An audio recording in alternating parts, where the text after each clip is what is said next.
دوستوں، امید ہے آپ لوگ خیریت سے ہوں گے۔ اس عید پر جب رشتہ داروں سے ملنا ملانا ہو رہا تھا تو ایک محفل میں پراسرار واقعات کا سلسلہ چل نکلا تھا، اور ہمارے ایک رشتے کے نانا ہے جو محفل میں موجود تھے اس وقت۔ انہوں نے اپنے ساتھ ہوئے ایک بہت ہی ناقابل یقین اور خوفناک واقعے کا ذکر کیا تھا جو ان کے بچپن میں کراچی میں پیش آیا، جس کی کبھی گتھی سلجھ نہیں سکی۔ ان سے قصہ سننے کے بعد ان کی بہن سے میں نے واقعے کی تصدیق کی، اور یہ واقعہ واقعی آپ کے رونگٹے کھڑے کر دے گا۔ واقعہ سننے سے پہلے چینل سبسکرائب کر لیں تاکہ آنے والے واقعات آپ تک پہنچتے رہیں، اور لائک کر کے دوستوں کے ساتھ شیئر بھی کر دیجیے۔ تو چلتے ہیں ابھی ان کے واقعے کی طرف۔ کراچی کا ایک بہت مشہور علاقہ ہے جمشید کوارٹرز، جو کراچی کے پرانے علاقوں میں شمار کیا جاتا ہے۔ یہ اصل میں گورنمنٹ کے بنائے گئے کوارٹرز ہیں جن کو گرانے کی خبریں پچھلے دنوں نیوز میں بھی چلتی رہی تھیں۔ میں آج بھی جمشید کوارٹرز میں اپنے اسی گھر میں رہتا ہوں جس میں یہ واقعہ پیش آیا تھا۔ یہ واقعہ آج سے تقریباً 30 سال پرانا ہے۔ اس وقت جمشید کوارٹرز میں چوڑی چوڑی گلیاں ہو کرتی تھی اور درختوں کی بھی بہت بہتات تھی۔ آبادی بھی اس وقت اتنی زیادہ نہیں تھی، آس پڑوس اپنے گھر جیسے ہی ہوا کرتے تھے، لوگ ایک دوسرے کے حال سے واقف رہا کرتے تھے۔ ہمارے کوارٹرز گراؤنڈ فلور پہ بنے ہوئے تھے اور چھتیں اس طرح کی تھیں کہ باقاعدہ ان پر کوئی جایا نہیں کرتا تھا۔ جب کبھی کسی کام سے چھت پر جانا ہوتا تو لکڑی کی سیڑھی استعمال کی جاتی تھی۔ کوارٹرز میں کھلا صحن ہوا کرتا تھا جہاں گرمی کے دنوں میں ہم لوگ پلنگ ڈال کر سویا کرتے تھے، لیکن سردیوں میں عموماً تمام لوگ کمروں میں ہی سونا مناسب سمجھتے تھے۔ یہ ان دنوں کی بات ہے جب گرمیاں ختم ہو کر سردیوں کا موسم شروع ہو چکا تھا۔ ایک دن امی نے سب کو ہدایت دی کہ آج سے بستر کمروں میں لگائے جائیں گے۔ یہ ہمارے اس سال کی پہلی سردیوں کی رات تھی شاید۔ ہم لوگ اس بات پہ حیران تھے کہ ابھی موسم اتنا بھی نہیں بدلا ہے، ابھی اتنی بھی سردی نہیں ہوئی ہے کہ ہم کمروں میں جا کے سوئیں۔ لیکن خیر، امی کی بات مان کر بہنوں نے اس رات بستر کمرے میں ہی لگا دیے۔ رات میں قریباً 2 سے 3 بجے کا وقت ہوگا، گھر والوں کی باتیں کرنے سے میری آنکھ کھل گئی۔ جب میری آنکھ کھلی میں نے دیکھا ابو کمرے کی کھڑکی سے باہر جھانک رہے تھے اور امی ان کے پیچھے کھڑی تھیں۔ بہنیں بھی جاگ گئی تھیں اور ہم ایک دوسرے کو سوالیہ نظروں سے دیکھ رہے تھے کہ ایک دم چھت پر کودنے کی آواز ہوئی۔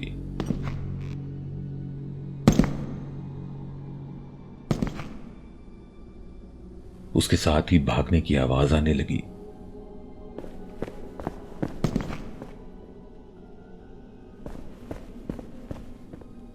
کچھ دیر تک یہ سلسلہ ایسے ہی چلتا رہا، وقفے وقفے سے بھاگنے کودنے کی آوازیں آتی رہیں اور پھر سناٹا ہو گیا۔ لیٹے لیٹے تھوڑی دیر بعد میری آنکھ لگ گئی۔ صبح ہوئی تو اسکول جاتے وقت بہنوں سے معلوم ہوا کہ یہ سلسلہ کافی دنوں سے چل رہا ہے، اسی لیے امی نے سب کو صحن میں سونے سے منع کر دیا کہ رات میں کوئی گھروں کی چھت ٹاپتا ہے۔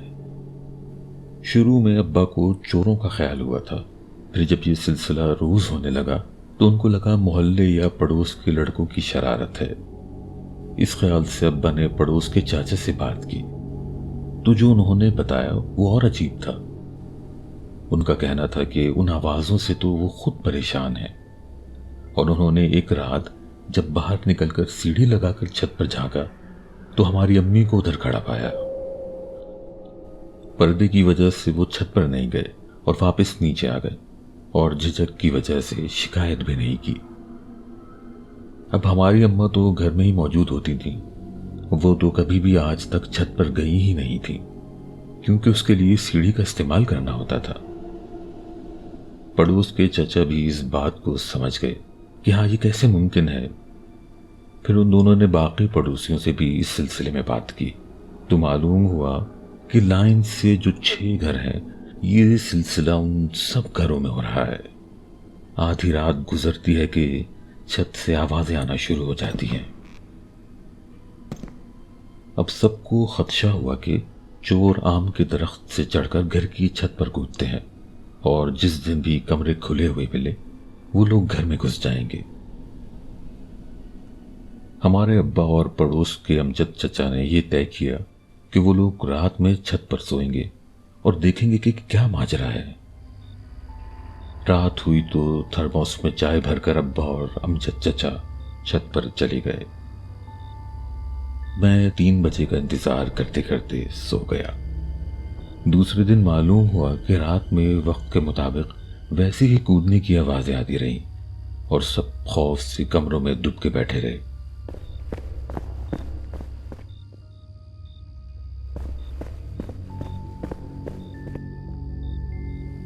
صبح جب ابا نیچے اترے تو انہوں نے کہا کہ 2:45 تک تو وہ دونوں جاگ رہے تھے، لیکن پھر نہ جانے کیا ہوا کہ دونوں کی ایک ہی ساتھ آنکھ لگ گئی۔ اس کے بعد اگر چھت پر کوئی آیا تو ان کو ذرا علم نہ ہوا، نہ ان کی آنکھ کھلی۔ سورج کی روشنی سے صبح وہ جاگے۔ ان کو بتایا گیا کہ رات میں پھر اپنے وقت کے مطابق چھت پر وہی چہل پہل ہوتی رہی اور بھاگنا دوڑنا ہوتا رہا۔ اس بات کا بھی کوئی جواب نہ تھا کہ عین اسی وقت جب وہ سلسلہ شروع ہونا تھا ان دونوں کو نیند کیوں آ گئی، اور وہ بھی ایسی کہ شور سے آنکھ بھی نہ کھلی۔ نہ صرف ان 4 گھروں بلکہ آس پاس جہاں تک یہ خبر گئی لوگوں میں خوف پھیل گیا۔ مسجد کے امام صاحب سے بھی بات کی گئی، لیکن ان کے بھی یہ معاملہ سمجھ نہ آیا۔ ہمارے سامنے والے گھر میں ایک بھائی فوج میں تھے، ان دنوں وہ چھٹیوں پر آئے ہوئے تھے۔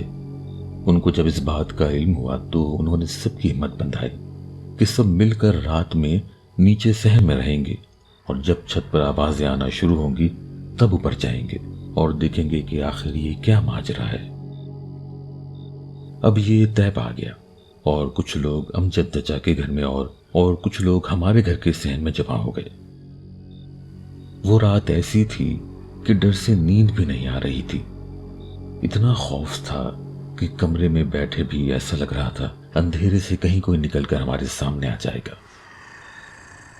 خیر رات ہوئی، 3 بج گئے، اور پہلے بہت بھاری قدموں سے کسی کے کودنے کی آواز ہوئی، پھر بہت سارے لوگوں کی تیز تیز دوڑنے کی آوازیں وقفے وقفے سے آنا شروع ہو گئیں۔ صحن میں موجود لوگوں کو بتایا گیا کہ آوازیں آ رہی ہیں، تو وہ لوگ سیڑھیاں لگا کر چھت پر جانے لگے۔ ابھی ہم اس بات کے منتظر تھے کہ کیا ہوتا ہے کہ ایک دم سب کی اللہ اکبر کی آوازیں آنے لگی، اور ایک دوسرے کے پیچھے سیڑھیوں سے کودتے ہوئے سب لوگ نیچے اترنے لگے۔ ابا نے کمرے میں آ کر کمرہ بند کر لیا، اور باقی پڑوسی گھر سے باہر اپنے اپنے گھروں کی طرف بھاگ گئے۔ ہمارے ابا نے زور زور سے اللہ اکبر کی تکبیر شروع کر دی۔ کمرے کی لائٹس بند کر دی گئیں۔ اب ہم بہن بھائی تو یہ سب دیکھ کر ڈر سے رونے لگے تھے۔ اب چھت پر بالکل کوئی آواز نہیں ہو رہی تھی، لیکن ابا اور اماں پھر بھی قرآن کی زور زور سے تلاوت کر رہے تھے۔ برابر والے گھروں سے بھی اسی طرح کی کچھ تلاوت کرنے کی زور زور سے آوازیں آ رہی تھی، اور ہم بہن بھائیوں کا کیا حال تھا کہ خوف سے ہم اماں ابا کے ساتھ دب کے بیٹھے تھے، کیونکہ ہمیں تو معلوم ہی نہیں تھا کہ آخر ماجرا کیا ہوا ہے۔ لیکن ان دونوں کو دیکھ کر اور ماحول کو دیکھ کر بس دل میں بہت ڈر لگ رہا تھا۔ جب صبح کی روشنی ہوئی، فجر کی اذانیں گونجی، تو سامنے والے فوجی بھائی ہمت کر کے امام صاحب کو لے آئے۔ ان کو دیکھ کر کچھ ہمت بندھی اور سب لوگ گھروں سے باہر نکلنے لگے۔ اور تب رات والا واقعہ کھلا کہ جب رات میں ہم نے صحن میں موجود لوگوں کو اشارہ دیا کہ چھت پر چہل پہل شروع ہو گئی ہے، تو وہ لوگ 2-3 سیڑھیاں لگا کر چپکے سے چھت پر جھانکنے لگے۔ اب جب چھت پر جھانکا تو ادھر وہ لوگ کیا دیکھتے ہیں کہ ننگ دھڑنگ 1-1 فٹ کے بہت سے بونوں جیسی مخلوق ہے جو آم کے درخت سے گھر کی چھتوں پر کود رہے تھے۔ یہ منظر دیکھ کر نہ جانے سب سے پہلے کس کی چیخ نکلی، لیکن جیسے ہی شور ہوا اور بونوں نے ان لوگوں کو دیکھا تو جو جدھر تھا وہیں نظروں سے اوجھل ہو گیا۔ تمام لوگ یہ منظر دیکھ کر بری طرح ڈر گئے اور اللہ اکبر کہتے ہوئے سیڑھیوں سے گھر میں کودتے ہوئے اپنے اپنے گھروں کو دوڑ گئے اور ابو کمرے میں آ گئے۔ امام صاحب نے کہا کہ یہ مسائل ان کی پہنچ سے دور ہیں، لیکن بے فکر رہیے، میرے استاد صاحب ان سب اثرات سے نمٹ سکتے ہیں، میں ان سے بات کرتا ہوں۔ امام صاحب شام میں ہی اپنے بزرگ استاد کے ساتھ ہمارے گھر آ گئے۔ ان کے استاد ساری کہانی سنتے رہے اور مسکراتے رہے۔ کہنے لگے، اللہ کی بنائی ہوئی ایک مخلوق ایسی ہے جو جس رنگ اور شکل میں چاہے خود کو ڈھال لیتی ہے۔ آپ فکر نہ کیجیے، یہ مسئلہ حل ہو جائے گا۔ آپ لوگ تھوڑا میٹھا اور گوشت کا بندوبست کیجیے۔ ابو اسی وقت بازار گئے، بازار سے جا کر کئی سیر گوشت لے آئے اور امی نے 1 گھنٹے میں ہی ایک بڑے پتیلے میں زردہ تیار کر دیا۔ اب جو رات ہوئی تو قریباً 12 بجے ہی امام صاحب کے استاد جائے نماز لیے چھت پر چلے گئے۔ ابو اور فوجی بھائی نے زردے کا پتیلا اور گوشت چھت پر پہنچا دیا اور واپس نیچے آ گئے۔ اس رات سب لوگ اپنے اپنے گھروں میں خاموش بیٹھے 3 بجنے کا انتظار کرتے رہے۔ 2 ہوئے، 2:30 ہوئے اور 3 بج گئے، لیکن چھت پر شور نہ ہوا۔ ابھی فجر کی اذان ہونے میں تھوڑا وقت ہوگا کہ ہمارے دروازے پہ دستک سے سب اچھل پڑے اور تیز تیز قرآنی آیات کا ورد شروع کر دیا۔ پھر باہر سے امام صاحب کے استاد کی آواز آئی تو ہمت بندھی۔ ابا نے دروازہ کھولا تو وہ اندر آ گئے، پینے کے لیے پانی مانگا اور پھر وضو کرنے کے لیے غسل خانے کا پوچھ کر وہاں چلے گئے۔ غسل خانے میں انہوں نے وضو کیا اور پھر وضو سے فارغ ہو کر مسجد کی طرف چلے گئے۔ اتنی دیر میں ابا نے پڑوسیوں کو بھی خبر کر دی اور پھر سب لوگ استاد جی کے ساتھ ساتھ مسجد کی طرف ہو لیے۔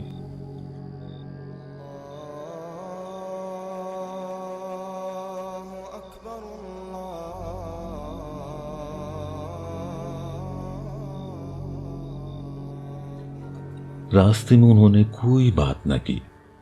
نماز سے فارغ ہو کر انہوں نے سب کو رکنے کا اشارہ کیا اور جب مسجد سے باقی لوگ رخصت ہو گئے تو انہوں نے بتایا کہ آپ کے گھر کے ساتھ جو آم کا درخت ہے اس میں ایک مخلوق کا قبیلہ آباد ہوا ہے۔ یہ لوگ کچھ عرصہ پہلے ہی اس درخت پر آ کر آباد ہوئے ہیں۔ وہ شرارت میں آپ لوگوں کو تنگ کر رہے تھے تاکہ آپ لوگ وہ گھر خالی کر دیں، لیکن آپ لوگ اب بے فکر ہو جائیے، وہ مخلوق اب اس درخت سے جا چکی ہے۔ آپ کا دیا ہوا گوشت اور میٹھا ان کو بطور ہدیہ دے دیا گیا ہے۔ اب آپ لوگ چاہیں چھت پر جائیں، سوئیں، کوئی آپ کو تنگ نہیں کرے گا۔ اور واقعی اس دن کے بعد سے آج تک ہم نے کبھی چھت پر کوئی آواز نہیں سنی، نہ ہی کسی اور قسم کے واقعے سے خوف محسوس ہوا۔ اب تو حال یہ ہے کہ جمشید کوارٹرز میں گراؤنڈ فلور کے بجائے 1 منزلہ 2 منزلہ مکانات آپ کو وہاں ملیں گے۔ گلیاں بھی کافی تنگ ہو چکی ہیں، درخت بھی کئی کٹ چکے ہیں، علاقہ بہت گنجان ہو گیا ہے۔ لیکن آج بھی جمشید کوارٹرز کے کئی گھروں میں ایسے واقعات سننے کو ملتے ہیں کہ رات میں چھت پر کودنے کی آوازیں آتی ہیں، کبھی کبھی لوگوں کے دروازے پہ دستک ہوتی ہے، اور اس کے علاوہ بھی کئی ایسے واقعات ہیں کہ جو وہاں بہت مشہور ہیں۔ اور یہ جو ہمارے رشتے کے نانا ہیں جن کے ساتھ یہ واقعہ ہوا تھا، یہ تو آج بھی وہیں رہتے ہیں، تو کبھی کوئی اور موقع ملا تو ان سے ضرور اور تفصیلات لوں گا، اور اگر کوئی اتنا ہی پراسرار واقعہ ہوا تو ضرور آپ لوگوں کے ساتھ شیئر کروں گا۔ امید کرتا ہوں کہ جمشید کوارٹرز یا اس کے آس پاس کے لوگ بھی اس ویڈیو کو اگر دیکھ رہے ہوں، یہ واقعہ سن رہے ہوں، اور ان کے پاس بھی اس طرح کا کوئی پراسرار واقعہ ہے یا اسی طرح کا کوئی واقعہ ان کے ساتھ ہوا ہے، تو وہ ہمارے ساتھ شیئر کر سکتے ہیں۔ ایک بار معذرت کے ساتھ دوبارہ یاد دہانی کروا دوں کہ اگر چینل سبسکرائب نہیں کیا ہے تو پلیز چینل کو سبسکرائب کر دیجئے، بیل بٹن دبا دیجئے۔ بہت جلد کسی نئے واقعے کے ساتھ آپ لوگوں کی خدمت میں دوبارہ حاضر ہوں گا۔